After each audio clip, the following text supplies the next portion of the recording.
Today, inshallah ta'ala, I wanted to discuss, as you're aware, I am somebody who combines between spirituality and politics and history.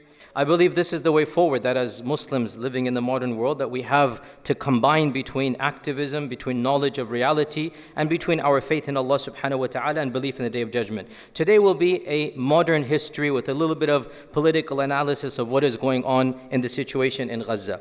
As we are aware, one of the most dramatic incidents, one of the most dramatic decisions has taken place, and that is that 9 of the superpowers have agreed to withdraw aid to UNRWA. Now, what is UNRWA? UNRWA. UNRWA is the United Nations Relief and Works Agency for Palestine refugees in the Near East. It is the only United Nations body that deals with refugees of one country. This is a unique United Nations body. There's no other United Nations body that is concerned with refugees of one nationality and ethnicity, because the United Nations also has UNHCR, and UNHCR deals with the refugees of the world, and UNRWA deals with the refugees from Palestine. Separate, distinct, entire entity. And as you're aware, the day that the International Court of Justice, the highest court in the global world of politics, there is no appeal. The ICJ is the highest court in this dunyawi world that we live in. As you're aware, by a resounding vote, like 16-1, 15-2, like a resounding vote, they sided with South Africa against Israel, and they said, this is a legitimate case, and we're going to need evidence, O Israel, that you're not committing genocide. The same day, 9 countries announced that they're going to withdraw aid from UNRWA. So what exactly is UNRWA? Why did they do this? What can we do as Muslims? And what is the analysis as Muslims? UNRWA is the sole United Nations representation for the Palestinian refugee crisis. It was created in 1949 by a special UN resolution when the first expulsion took place, the first Nakba took place. 700,000 refugees were expelled from their lands, and the UN did not get involved. The UN basically allowed Israel a green light to do that. In order to kind of cover up their crimes, in order to have a guilty conscience, as such, they said, okay, we will take care of these refugees. Those 700,000, added to them the second Nakba, added to them their children and grandchildren. Today, UNRWA is in charge of around 6 million Palestinian refugees, not just in Gaza, in the West Bank, and in refugee camps in Muslim lands as well. There's refugee camps in Lebanon. There's refugee camps in other places where since the first Nakba, they have been expelled over there. And they provide humanitarian aid to over 6 million Muslims of Palestinian origin. They run 13,000 schools. Sorry, not 13,000 schools. They run they run 1,000 schools for 500,000 people. Sorry.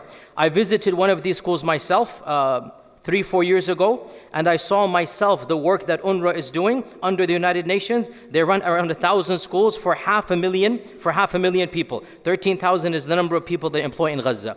They employ the largest employer in all of Gaza is the United Nations, UNRWA. They employ 13,000 people in Gaza. They employ 20,000 people in other places around the world. And UNRWA runs 114 clinics all across Gaza and the West Bank. This is, for most Palestinians, the only source of medicine, the only source of, shots for their kids, the only source of day-to-day medicinal needs, the only source for most of them is UNRWA.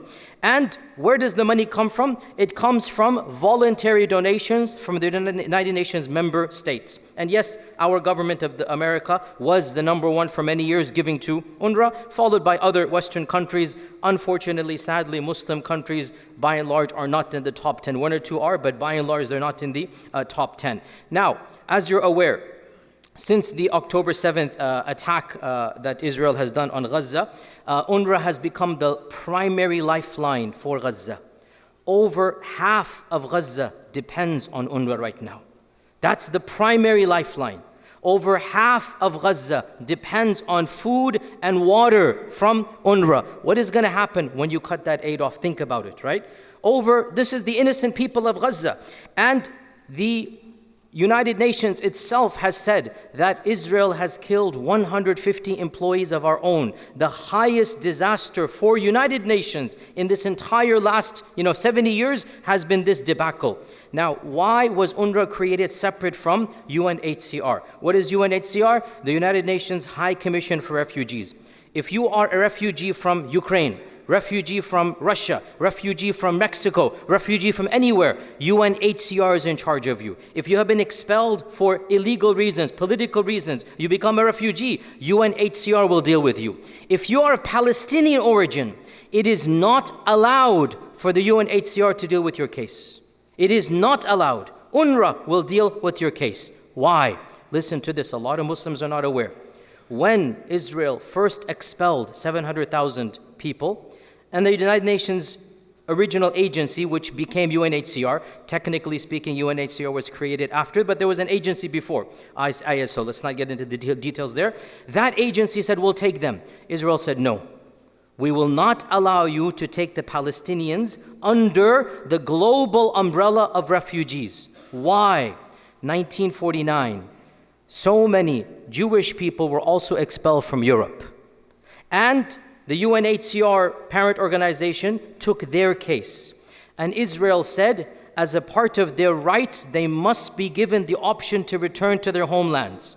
And the UN agreed. You guys following? If you were expelled from Poland, if you were expelled from Ukraine, the UN gave the right of return to whom? To whom? The Jewish people that were expelled because of the Nazis. Now, if they gave the same UN code and resolution, the same organization took charge of Palestine, what would happen? The right of return. Israel said no. And the superpowers of the time, our country included, said no. We cannot allow the same organization that deals with other refugees to take charge of Palestinians. Well, what are you going to do? Where will 700,000 people go? Who's going to take care of them? They are passportless. They are stateless. They don't have nationality. They don't have opportunity to work. The highest unemployment rate in the world for the last 3 decades is Gaza. The highest unemployment rate. Why? Because they don't even have legal pay. They're not even legal recognized by any country. They don't have an existence in the political system. So the UN created a separate body just for Palestine, just for Palestinian refugees, and that is called UNRWA. Now, once you have created 2 bodies, now it becomes very easy to control the one of them without influencing the other. And this was the goal, and we see the reality this week. This was the goal from day one, to have a separate entity, and that is why UNRWA has always been under pressure, meaning Israel has always put UNRWA under pressure to shut down its offices, to minimize, and that's why when Trump came to office, the first thing that he did in 18 it was, one of the first things he did, he says, I'm going to cut off UNRWA's money. And he did for a year. UNRWA's money was shut off because of the lobby in this country. Thank God the next year after that it came back and whatnot, but it caused a mini crisis within its own land. So UNRWA in reality is a creation, believe it or not, because of Israeli pressure. They didn't want the United Nations to take charge of them. Now that they created it, they feel they have control over it, and in a certain way they do, as we see what happened over here. And they have been trying to shut down UNRWA for the last 75 years because, as we said, UNRWA is the primary employer of the Palestinian people. Over 30,000 Palestinians across the world are employed by UNRWA. UNRWA is the primary source of food and water. UNRWA is the primary source of clinical and medicinal aid. UNRWA is the largest body that teaches the children of Gaza. The highest literacy rates in the Arab world is in Gaza, and the highest unemployment is also in Gaza. Go figure, right? They're smart kids. They want to study. They don't have any jobs. What are they going to do? So what is going to happen? Obviously, UNRWA becomes a soft target. Now, here is where I have to get into a little bit of political analysis, guys, and this is important. Do you really think, after ICJ announces that Israel is potentially guilty of war crimes, do you really think within hours all of these superpowers withdrawing their support of UNRWA is a coincidence? Wallahi, brothers and sisters, use your brain. Within hours of ICJ's announcing the verdict, all of these superpowers, including the 4 big ones, America, Canada, Australia, UK, and Finland, and some other of these superpowers, Germany, others, these major superpowers simultaneously withdraw support of UNRWA. This is a coordinated attack against the most defenseless of the defenseless. It is a tit for tat. Wallahi, I'm sorry to be a little bit crudish here. It is a child's tantrum. This is a 2-year-old's tantrum. Like, you took away my toy, this is what I'm going to do back to you. I'm just going to yell and scream because you took away my toy. This is the equivalent. What has UNRWA got to do with ICJ? What has this issue of feeding Palestinians? So, UNRWA employs 30,000 Palestinians. And Israel allegedly said 11 of them are Hamas sympathizers. I don't know whether it's true or not, but even if 11 employees out of 30,000 are guilty of something, are you going to shut the entire corporation down? Can you imagine if a university, 10 students did a crime, you shut the university down? Can you imagine if a hospital, in hospitals you have doctors that might even do a crime on the patient. Are you going to shut the hospital down, the whole hospital? The equivalent of shutting down UNRWA because of even if, I'm not even going to debate, maybe they are, I don't know, but I'm not talking about that. Even if 11 employees are sympathetic or guilty, okay, get rid of those 11. To shut down UNRWA is nothing other than the equivalent of a childish tantrum. And who's going to suffer? The 2 million people of Gaza who are right now, the lifeline is on them.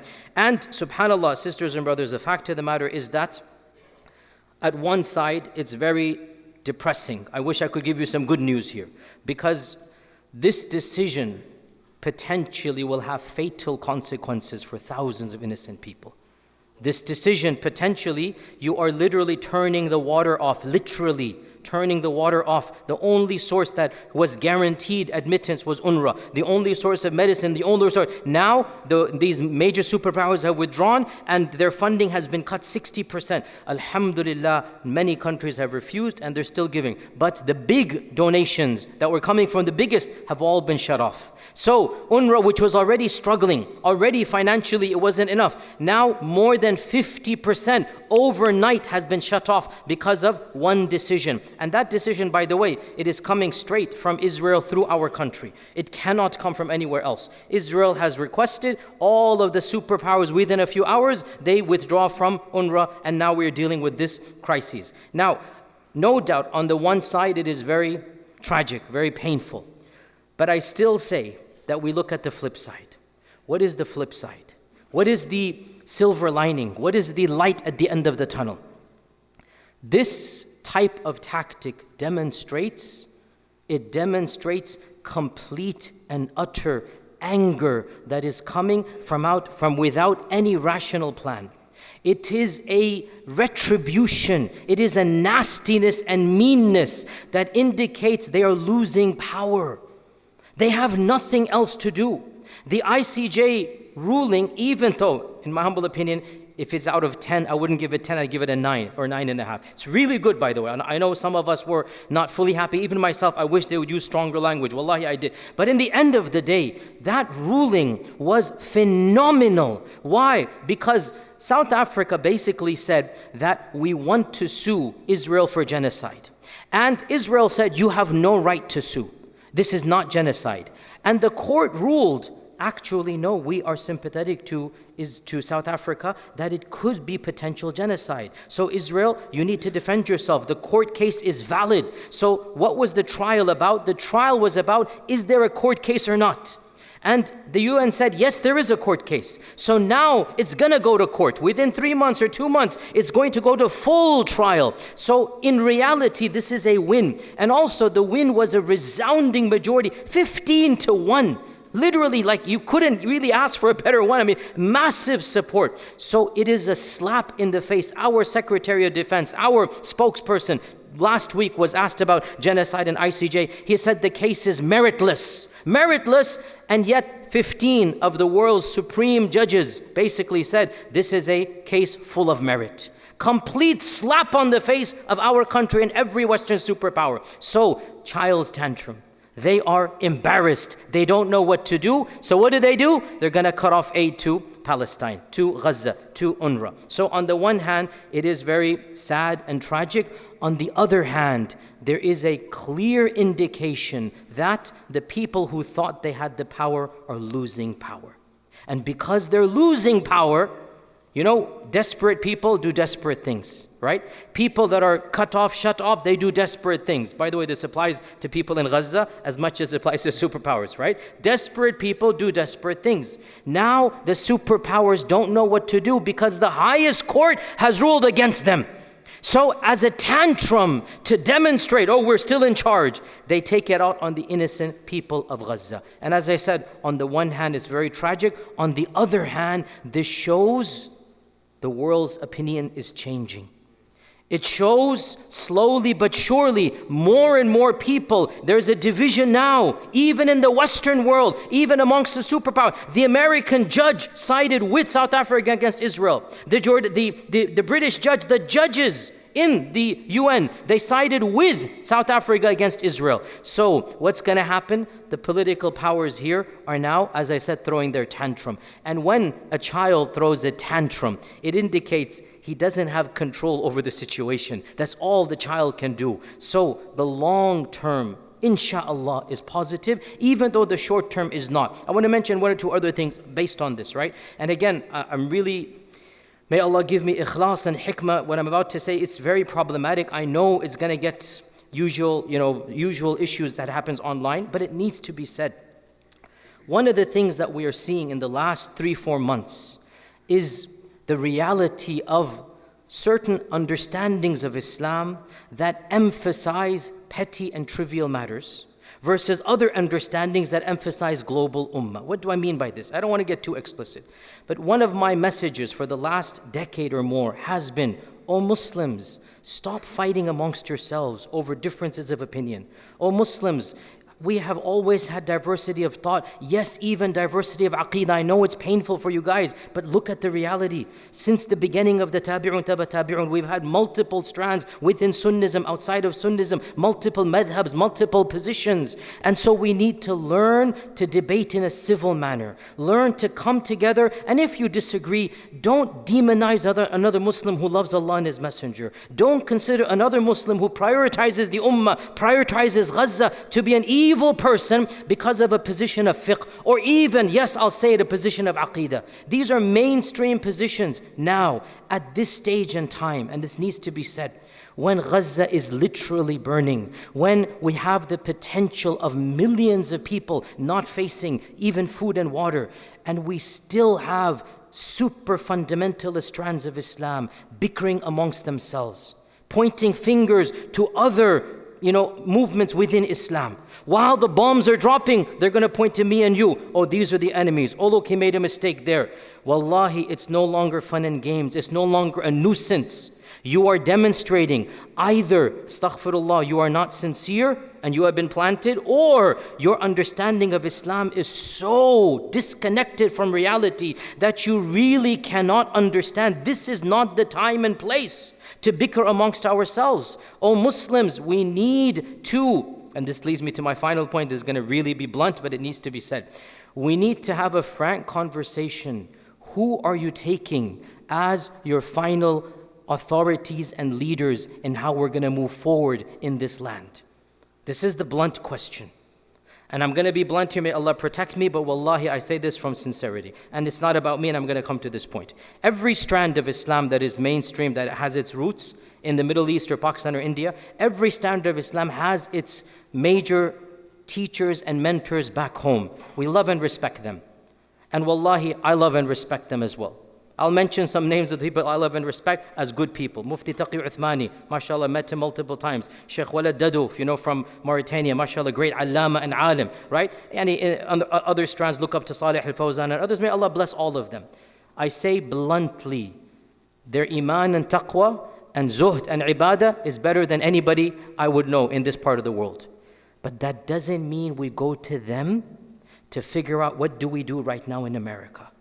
We differentiate between fatwas about ibadat and tahara and zakah and rituals versus the way forward. Because, let me be again blunt here, the tide is changing in the Western world. Muslims in the West are, demographics-wise, much more than they've ever been. Canada, the Muslims of Canada did a massive protest in which they boycotted the Prime Minister. The Prime Minister has a regular meeting with them. The Muslims came together. It's national news in Canada. Toronto has 12% Muslims. 12%. 12% of the city is Muslim. You don't think they're going to play a massive role in politics? Ottawa, 7-8% Muslim. England, 12% Muslim. London, the country is 7% Muslim. Norway, Oslo, 10% Muslim. 10% of Oslo is Muslim. The world is changing, and we Muslims are a part of the modern world. With utmost love and respect to these allamas and great scholars, I love them, but they don't live amongst us. They cannot tell us the way forward. Still, some, not these three, some of them maybe, some of them literally still say voting is haram. Some of them still say politics is haram. Some of them still say protesting is shirk, kufr, bid'ah. With utmost love and respect, O Muslims of America and England and Canada and Australia, your intellectual leadership about your way forward has to come from within your own ranks. Now, my critics immediately say, oh, Yasir Qadhi, you're putting yourself up. No, a'udhu billah, no. I'm going to be blunt here. I am still in my 40s. I don't deserve that position, not just from my age, from my sins and my person. I'm just a minor student of knowledge. But there are people in this country, and I'll mention some names, far older than me. They have been born and raised here. They converted to Islam before I was born. Imam Siraj Wahaj, Imam Zaid Shakir, others of their nature. They've been here for generations.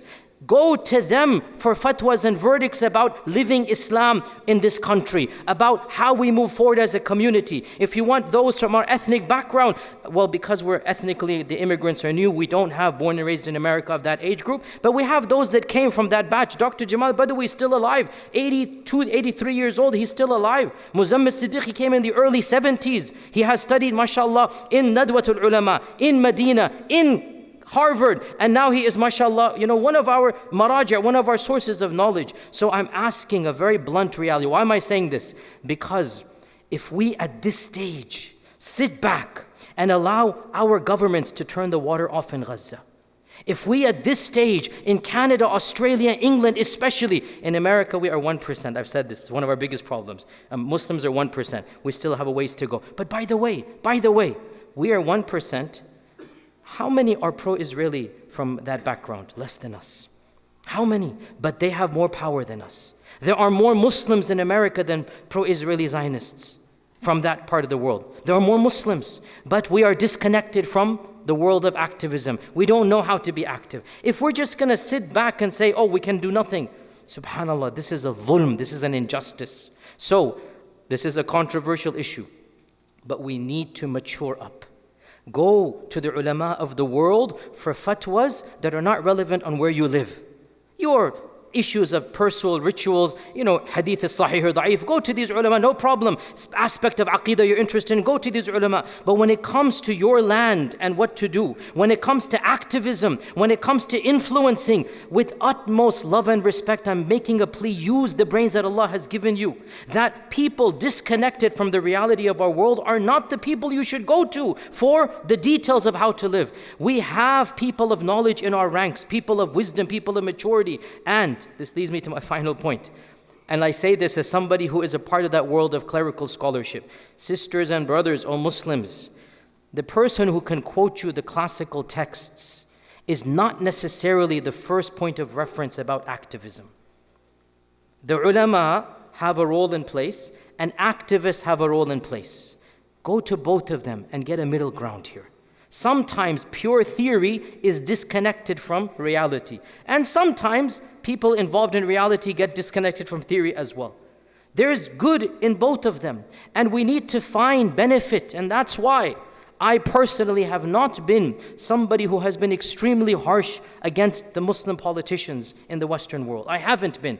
We criticize specific aspects, but we need them as well. We cannot, and let me give you a simple example. The Prime Minister of Scotland, the First Minister of Scotland, right? Muslim guy, from our background, whatever. when he came into office, he made a statement about LGBT, and subhanAllah, so many Muslims became so angry, zindiq, kafir, this and that. I'm not supporting that statement. Wallahi, I'm not supporting it. But I was quiet, I didn't say anything. Because, well, at least he's in office. And now, he came out with a very strong statement. Scotland is not going to cut off aid for Gaza. Scotland is going to support UNRWA. We're going to be of the first who does so. One of the most powerful statements. So, when we have Muslims in office, and again, this is our problem, we don't have the luxury to not talk about it. Many of us are still simple-minded. Either he's an angel or he's a shaitan. Ya akhi, politics doesn't work this way. You can have lots of shades in the middle. You can have somebody who has lots of evil, and I have no defense of that. But they can also have lots of good. So we need to weigh pros and cons. The people in office now, I'm not defending because I know what's going to happen. Somebody's going to take this clip because they've done this over and over again. Next time one of these politicians makes a foolish statement about Islam, oh, Yasir Qadhi praised this politician. No.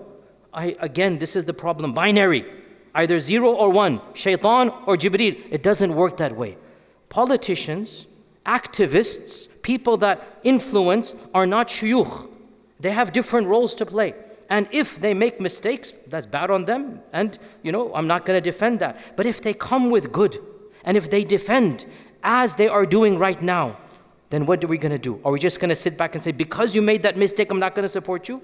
So, Muslims of the Western world, because I know people watch this, and Muslims of America, the situation is so dire now. We need to have very frank conversations about what are we doing in America? What is our goal and focus? What is our activism? To what level can we be involved, right? What do we do when millions of people are literally, because of our government, are we going to allow this to continue? We have the power by Allah's blessings and qudra. We have the power to influence politicians. We have the power in multiple countries, more so in Canada and Australia and England than America, but we have the power to literally put in people that reflect our values. And that will save lives. Now, that's not going to take one day. It's not going to take 1 year. But collectively, we can do it. And the tide is shifting. Look at the public opinion. Used to be that Israel was considered a proxy of America in that part of the world. Now, wallahi, it is as if we are a proxy of them.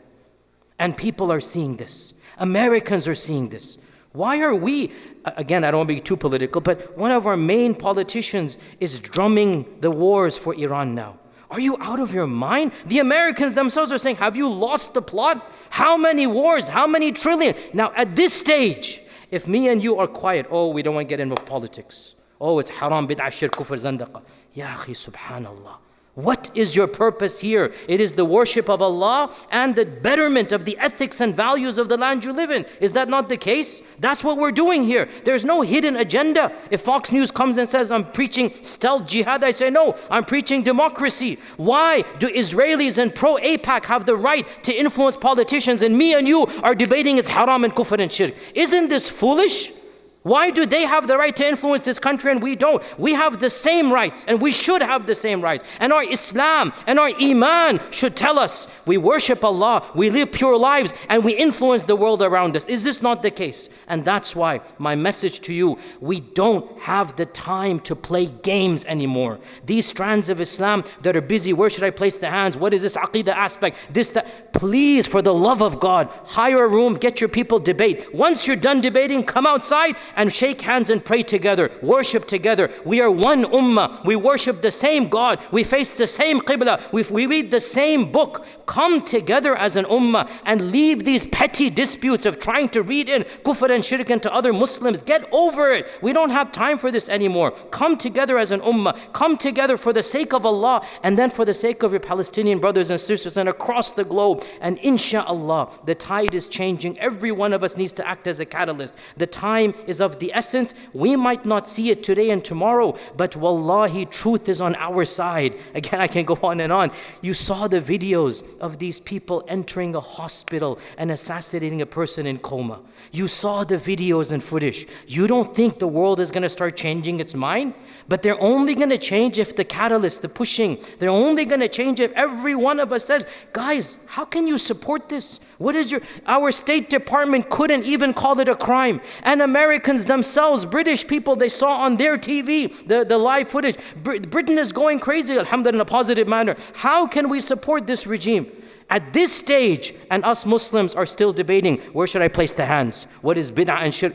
Guys, please, for the love of Allah, get over it. You want to discuss, like I said, hire your hall privately, do it, and then move on. If you still believe in those versions, there's a time and a place. That's all I'm saying. Right now, there are people dying. Right now, you and I have the power by Allah's blessings to change hearts and minds. So please, let's come together. Let's influence. Let's do what we can for the sake of Allah. And inshallah, I am optimistic. Within a few years or decades, I'm optimistic. The tide is changing and we will see.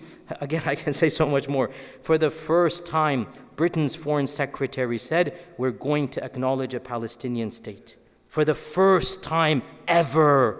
Is this not some khair and good coming out of it? Some we see bits here and there. So now is not the time for pacifism. Now is the time for activism. Now is the time for mobilization. Now is the time for unity. Now is the time for visionary, long term. And if you have issues and problems, let's discuss internally in a civil manner so that we can move forward as an ummah. I pray that Allah subhanahu wa ta'ala helps our brothers and sisters in Gaza. By the way, I'm in touch with UNRWA. Actually, I had a conversation with them today and others. I'm in touch with others. Insha'Allah ta'ala, I myself will be announcing ways to donate so that we can go to, because UNRWA needs money right now. It needs money right now. So I'm going to be announcing soon, inshallah, how we're going to be helping the Palestinian brothers and sisters. From now, your Ramadan zakat, from now, put it in your mind. These people literally have no food and water. So we ask Allah subhanahu wa ta'ala to help our brothers and sisters in Gaza. We ask Allah to purify our hearts. We ask Allah to make us all people who are moving and bringing about positive change and coming together for the sake of the ummah. May Allah subhanahu wa ta'ala all make us pure in our hearts and activists for His cause. Jazakumullah khair. Assalamu alaikum wa rahmatullahi wa barakatuh.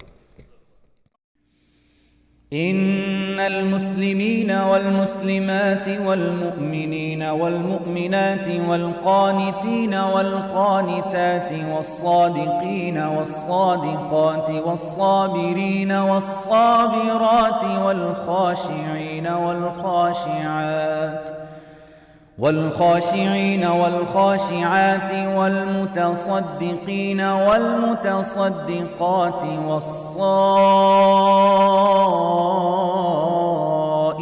والصائمات والحافظين فروجهم والحافظات والذاكرين الله كثيرا والذاكرات أعد الله لهم مغفرة وأجرا عظيما.